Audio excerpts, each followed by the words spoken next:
Damodar Das Modi, Prime Minister of India. Your Excellency, you have the floor.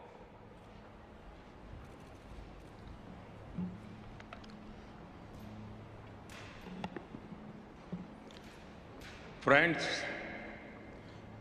आज मैं आपके बीच उस भूमि का प्रतिनिधित्व कर रहा हूं जिस भूमि ने हजारों वर्ष पहले ये मंत्र दिया था, समगच्छध्वं समध्वत्वं संवो मानसी जानताम।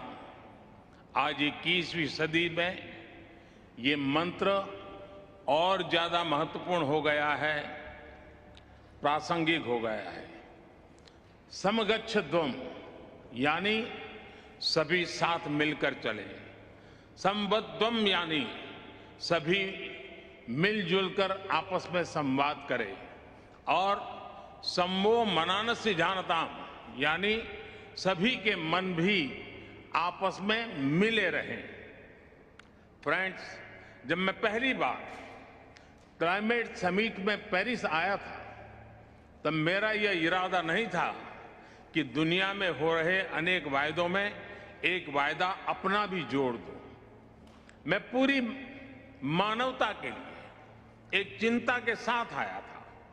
मैं उस संस्कृति के प्रतिनिधि के रूप में आया था जिसने सर्वे भवन्तु सुखिनः अर्थात सभी सुखी रहे का संदेश दिया है। और इसलिए मेरे लिए पेरिस में हुआ आयोजन एक समिट नहीं, सेंटिमेंट था, एक कमिटमेंट था। और भारत वो वायदे विश्व से नहीं कर रहा था, बल्कि वो वायदे 125 करोड़ भारतवासी अपने आप से कर रहे थे। और मुझे खुशी है कि भारत जैसा विकासशील देश जो करोड़ों लोगों को गरीबी से बाहर निकालने में जुटा है, जो करोड़ों लोगों की ईज ऑफ लिविंग पर रात दिन काम कर रहा है, आज विश्व की आबादी का 17% होने के बावजूद जिसकी एमिशंस में रिस्पॉन्सिबिलिटी सिर्फ 5% रही है, उस भारत ने अपना कर्तव्य पूरा करके दिखाने में कोई कसर बाकी नहीं छोड़ी है। आज पूरा विश्व मानता है कि भारत एकमात्र बड़ी अर्थव्यवस्था है जिसने पेरिस कमिटमेंट पर लेटर एंड स्पिरिट में डिलीवर किया है। हम संकल्पबद्ध होकर हर संभव एफर्ट्स कर रहे हैं, परिश्रम कर रहे हैं और परिणाम लाकर दिखा रहे हैं। फ्रेंड्स, आज जब मैं आपके बीच आया हूं तो भारत के ट्रैक रिकॉर्ड को भी लेकर के आया। मेरी बातें सिर्फ शब्द नहीं हैं, ये भावी पीढ़ी के उज्जवल भविष्य का जयघोष है। आज Bharat installed renewable energy capacity में विश्व में चौथे नंबर पर है। बीते 7 वर्षों में भारत की नॉन फॉसिल फ्यूल एनर्जी में 25% से ज्यादा की वृद्धि हुई है, और अब ये हमारे एनर्जी मिक्स का 40% पहुंच गया है। फ्रेंड्स, विश्व की पूरी आबादी से भी अधिक यात्री भारतीय रेल से हर वर्ष यात्रा करते हैं। इस विशाल रेलवे सिस्टम ने अपने आप को 2030 तक नेट जीरो बनाने का लक्ष्य रखा है। अकेली इस पहल से सालाना 60 मिलियन टन एमिशन की कमी होगी। इसी प्रकार हमारे विशाल एलईडी बल्ब अभियान से सालाना 40 मिलियन टन एमिशन कम हो रहा है। आज भारत दृढ़ इच्छा शक्ति के साथ ऐसे कई सारे इनिशिएटिव्स पर तेजी से काम कर रहा है।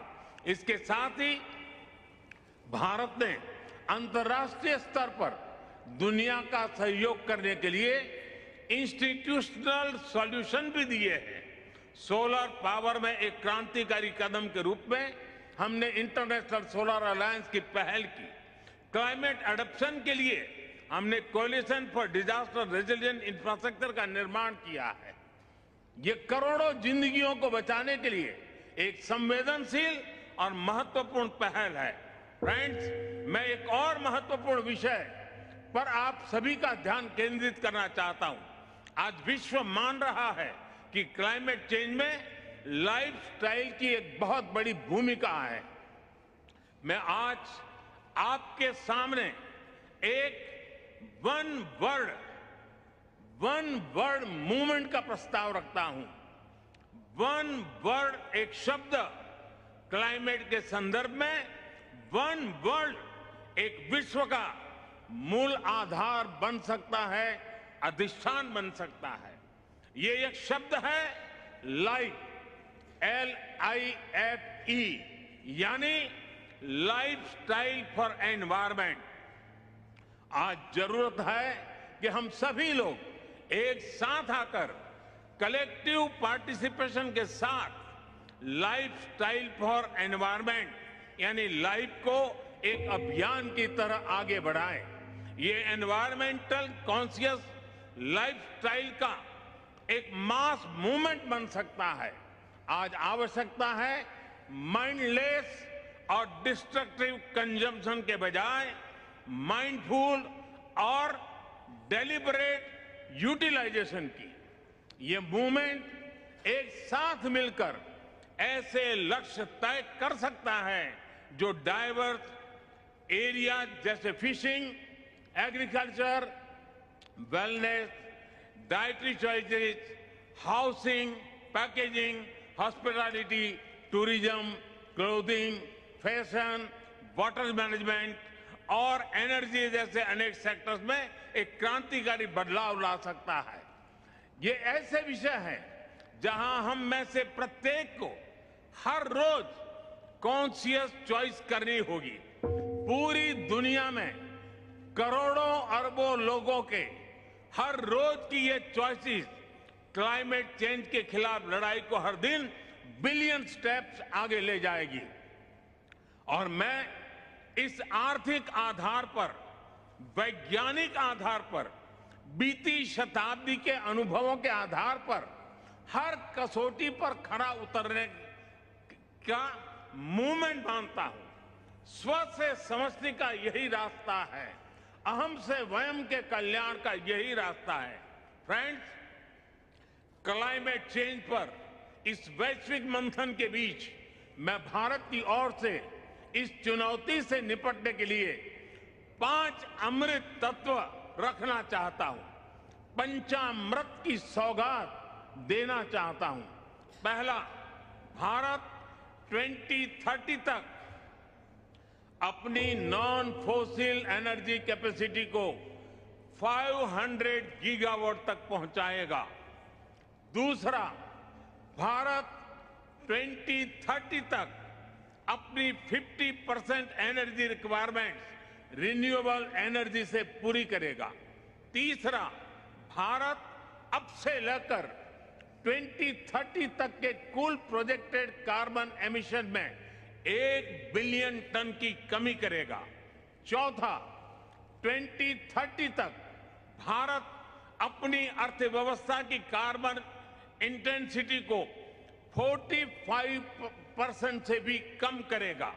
और पांचवा, वर्ष 2070 तक भारत नेट जीरो का लक्ष्य हासिल करेगा।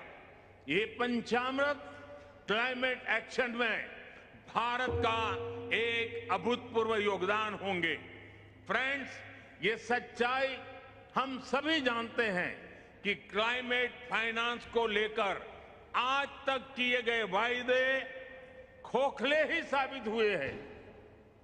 जब हम सभी क्लाइमेट एक्शन पर अपने एम्बिशन बढ़ा रहे हैं, तब क्लाइमेट फाइनेंस पर विश्व के एम्बिशन वहीं नहीं रह सकते जो पेरिस एग्रीमेंट के समय थे। आज जब भारत ने एक नए कमिटमेंट और एक नई ऊर्जा के साथ आगे बढ़ने का संकल्प लिया है, तो ऐसे समय में क्लाइमेट फाइनेंस और लो कॉस्ट क्लाइमेट टेक्नोलॉजीज का ट्रांसफर और महत्वपूर्ण हो जाता है। भारत की अपेक्षा है कि विकसित देश जल्द से जल्द $1 ट्रिलियन का क्लाइमेट फाइनेंस उपलब्ध कराएं। आज आवश्यकता है कि जैसे हम क्लाइमेट मिटिगेशन में हुई प्रगति को ट्रैक करते हैं, वैसे ही हम क्लाइमेट फाइनेंस को भी ट्रैक करें। उचित न्याय तो ये होगा कि जो देश क्लाइमेट फाइनेंस पर किए अपने वादों पर खरे नहीं उतरे, उन पर दबाव बने। फ्रेंड्स, आज भारत क्लाइमेट के विषय पर बहुत ही साहस और बड़ी महत्वाकांक्षा के साथ आगे बढ़ रहा है। भारत अन्य सभी विकासशील देशों की पीड़ा भी समझता है, उन्हें साझा करता है और उनकी अपेक्षाओं की अभिव्यक्ति भी निरंतर करता रहेगा। कई विकासशील देशों के लिए क्लाइमेट चेंज उनके अस्तित्व पर मंडरा रहा है, एक बड़ा संकट है। हमें दुनिया को बचाने के लिए आज बड़े कदम उठाने ही होंगे। यही समय की मांग है और यही इस फोरम की प्रासंगिकता भी सिद्ध करेगा। मुझे विश्वास है कि ग्लासगो में लिए गए निर्णय हमारी भावी पीढ़ियों का भविष्य बचाएंगे और सुरक्षित और समृद्ध जीवन का उपहार देंगे। अध्यक्ष जी, मैंने समय अधिक लिया, आपसे मैं क्षमा चाहता हूं, लेकिन विकासशील देशों की आवाज उठाना ये मैं अपना कर्तव्य मानता हूं, इसलिए मैंने उस पर भी बल दिया है। मैं फिर एक बार आपका बहुत बहुत धन्यवाद करता हूं।